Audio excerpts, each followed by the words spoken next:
ಇವತ್ತೆಲ್ಲಿದ್ದಾರೆ ಈ ರಾಹುಲ್ ಗಾಂಧಿ ಮತ್ತು ಕಾಂಗ್ರೆಸ್ನವರು?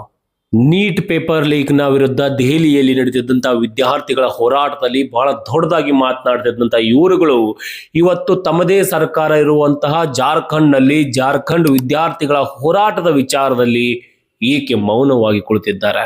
ಕಳೆದ ಹಲವಾರು ದಿನಗಳಿಂದ ಜಾರ್ಖಂಡ್ನ ವಿದ್ಯಾರ್ಥಿಗಳು JPSCಯಲ್ಲಿ ನಡೆದಿರ್ತಕ್ಕಂಥ ಪರೀಕ್ಷಾ ಅಕ್ರಮದ ವಿರುದ್ಧ ಬಹಳ ದೊಡ್ಡದಾಗಿ ಹೋರಾಟವನ್ನು ನಡೆಸುತ್ತಿದ್ದಾರೆ. JPSC ಪರೀಕ್ಷೆ ಮತ್ತೊಮ್ಮೆ ನಡೆಸಬೇಕು ಮತ್ತು ನಡೆದಿರತಕ್ಕಂಥ ಅಕ್ರಮದ ವಿರುದ್ಧ CBI ತನಿಖೆಯಾಗಬೇಕು ಅಂತ ವಿದ್ಯಾರ್ಥಿಗಳು ಬೇಡಿಕೆ ಇಟ್ಟಿದ್ದಾರೆ.